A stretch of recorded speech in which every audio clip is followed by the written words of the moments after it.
Haya and Dalia. So 10 minutes each, roughly. Okay. So this is kind of our run through of what we're going to talk about. We first, of course, talk about the course itself and its relevance to EFL teaching. Okay, so let's start.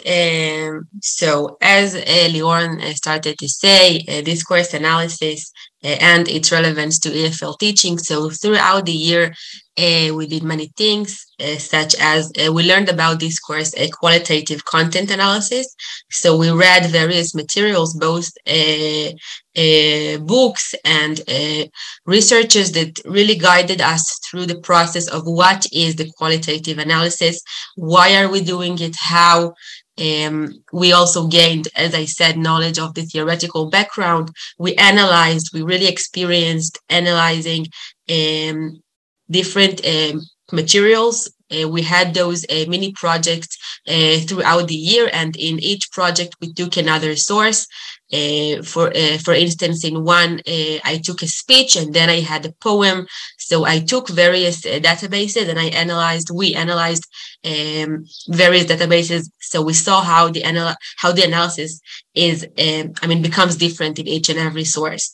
And we held discussions on the way discourse is conducted and its implications regarding the background, the speakers, who is saying those things, the interaction at hand, because when you analyze a discourse, you not just relate to the words that has been said, but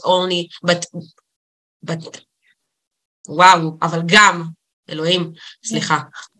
But both the non-verbal things that happened throughout the talking and the context surrounding this interaction. If it was a film, so we had to provide the background to the film, what happened in the scene, etc. Yeah, just to give a small kind of side note, because how many times have you gone out and heard one sentence of a conversation and it was like, what are you talking about? Because you're missing the context, you're missing the background, you don't know what happened, you only heard a snippet of the conversation and your head went and spiraled down a rabbit hole.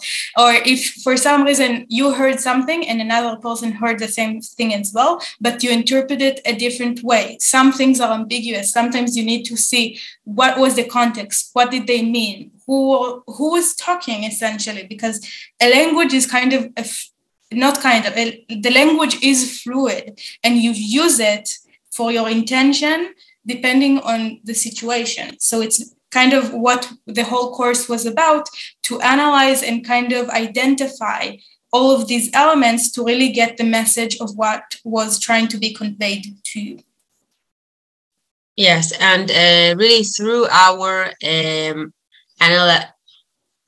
analyzing process within all of the things we've done, I could really see my thinking change. I see how I look at these courses. I see how I relate to people talking to me and how I really shifted my thinking towards this, something that is more advanced and not just shallow to see what a person has said and just relate to it.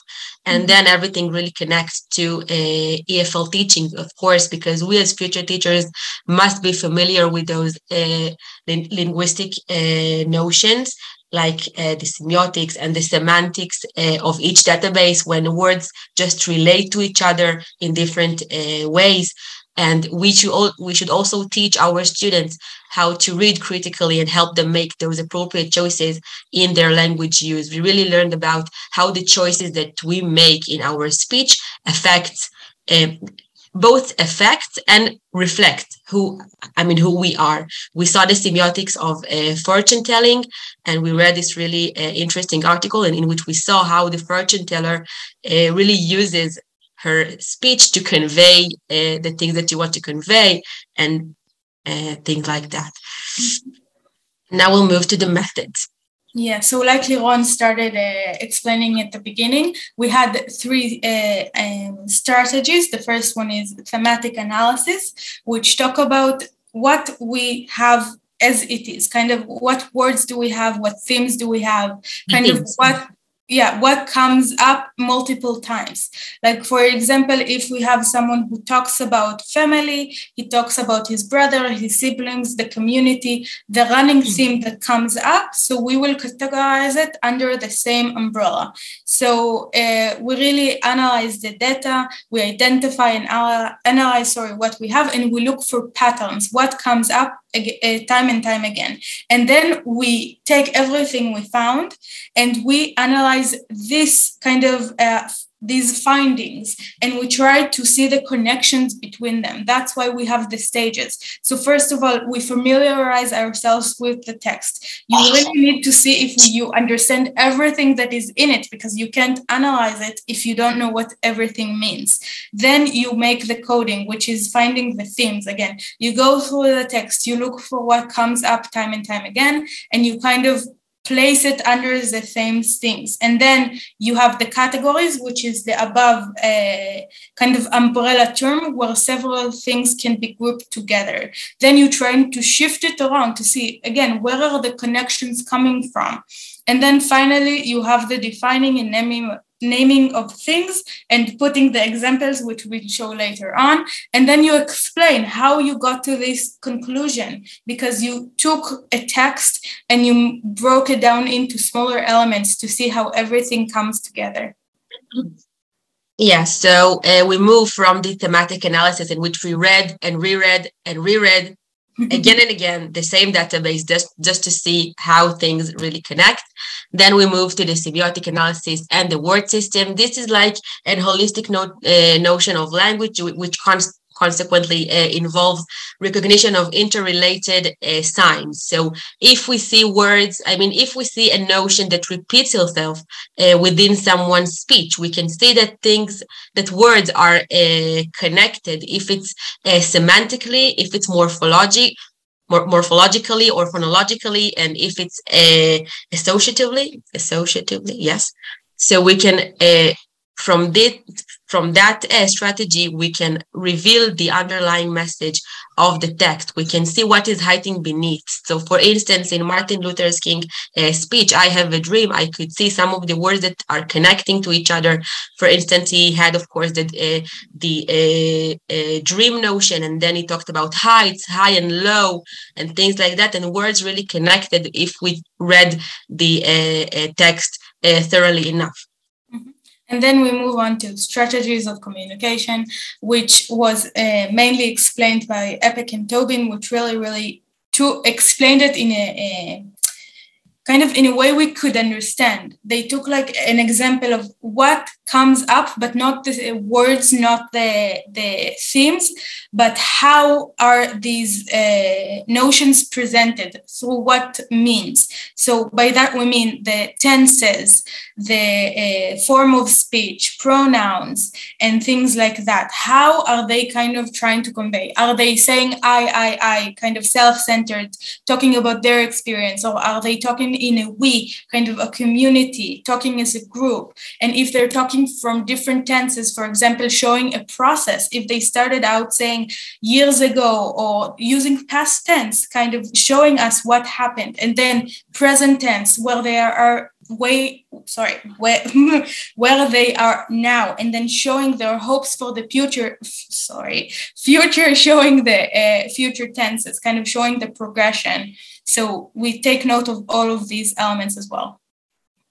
Yeah, so finally, we will show you a brief of our project, the final project of the year, in which I'll show you now. So we wanted to know what junior high teachers and students think and feel about distant learning. So we conducted 4 interviews within our practice teaching this year. Each one of us interviewed her master teacher and the student. And we performed a thematic analysis and then semiotic, and then we tried to find the strategies of communication. So just briefly showing you the process, we have the research question, and then we move to finding the themes within everyone's speech, because one of the most struggling things in that assignment was to relate to everyone as one database. We needed to take all of the interviews and connect them into one. So we try to find things that connect within everybody's speeches. So here, please don't you fret. We have our visual map in which we tried to show, like, it's not a flow chart, but we tried to divide the attitudes to positive and negative, pro and con, sort of. And we really tried to find, as I said previously, the underlying message of everyone. And just showing the examples, you kind of can see just from this, even without knowing what is in the work, that the kind of reasons and themes we found for Zoom was kind of minimal in comparison to against Zoom. So we kind of understand already the message was that the teachers and the students, both of them, from the list and the examples we can tell, that they all prefer to study face-to-face because it has many benefits for both sides. Yeah, and everything must be supported with quotes and content from the databases. And then we have the word system that we found and explained it as well, of course. Yeah, and gave examples. Everything is, of course, explained. And finally, the strategies of communication. We try to see what the interviewees used, what strategies they used in their speeches. And that's it. Mm-hmm. Thank you.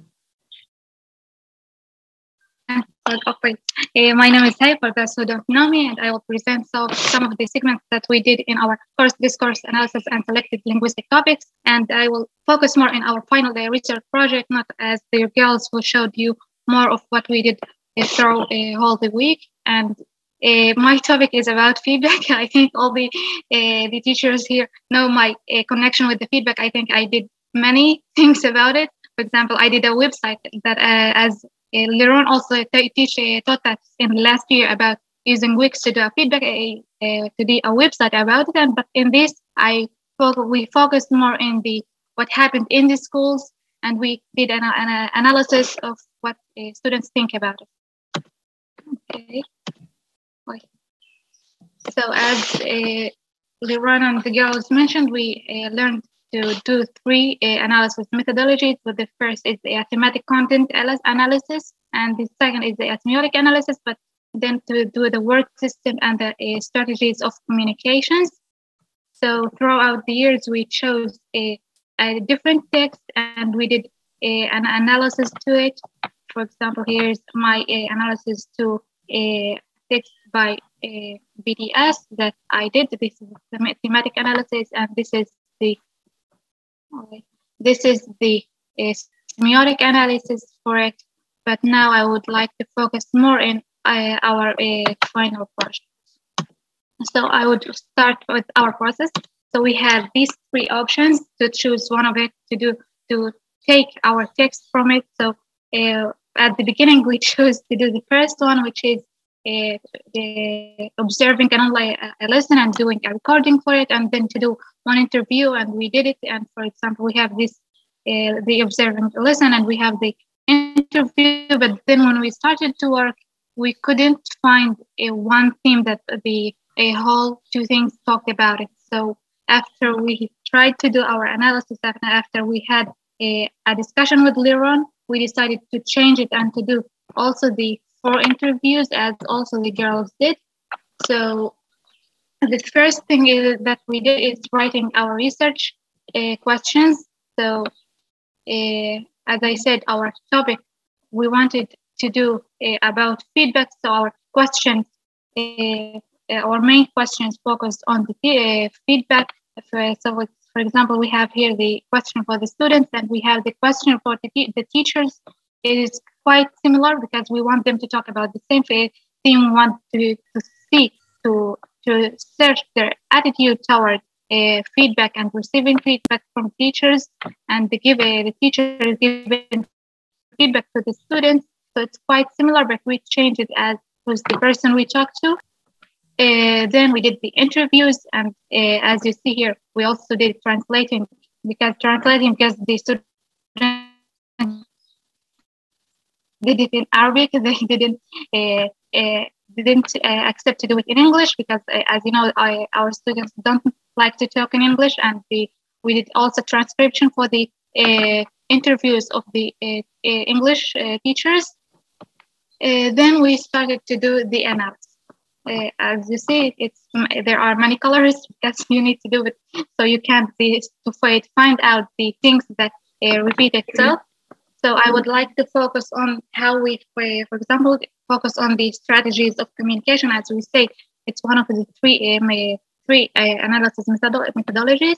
But the first step you have to do is finding a message that all these 4 interviews have, because we deal with it as a one text, not as 4 text. We deal with it. So our message was the students tend to have a negative attitude to our feedback, unlike teachers who believe it helps students. This is our feedback. And now our second step is to find what are the patterns of language that we can see in all the 4 interviews. So we have the repetition. We can see that many of the students and the teacher repeated what they said, and they used many of the words. We have the conflict. For example, they talked about something and they use the word but it's to say something else that is not that they don't have in their school, and they used examples, although we didn't ask them, but they used example to prove what they are claiming. And we have comparison, which they for example, they compared what they are saying to the others. So we have the repetition. So as I said, for example, we have to prove what we're saying. For we have the not and if and but, I, they, she. So this is, for example, one of what they students say. As you see, we have a lot of not and but and I think I. So we see that the students have many negative attitude toward the reception of feedback. Actually, they said the teacher don't do it good, for example, or they only say good job, or they use the red pen to mark all the mistakes, and they have many complaints about what this teacher said, and they use a lot of talk about the others, not about themselves. So they say she do, and the students do that, and they also talked about themselves when they want to present their claims and what they can. And we have the conflict. For example, we have here some of the examples. As I said, for example, they presented one thought, and then they added but to show us the conflict that they have. So, for example, I think we should read it or use it, but we don't. At least I don't. As we said, they talked about the others, and they talk also about themselves. We have examples, as here the teachers like to write in their red pen in the exams. The students like to prove what they're saying about their negative attitude toward the feedback. And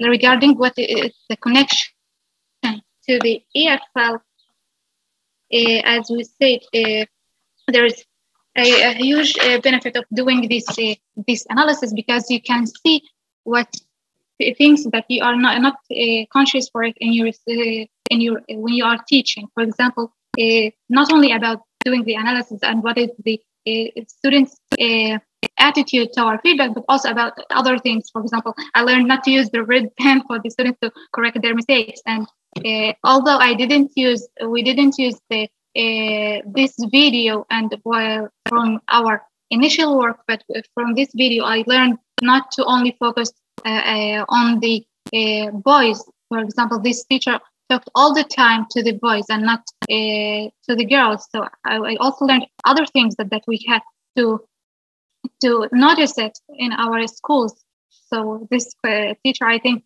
she only allowed one student to speak in the whole 45 minutes. So as teachers, we have to notice these things, and without doing this analysis, and without doing this, and without having this translating and transcription in front of us and doing the insertion for this information, we can't learn these things. And also we have we have learned that teachers have to improve the way they give feedbacks to the students, because all the time the students have complaints about the way they get the feedback, and the teachers also have some complaints that they don't have many times to do it, and they don't have the time to give feedback to all students. So we have learned that we have to use other methods that we can use it to give feedback to the whole student. And that's, thank you.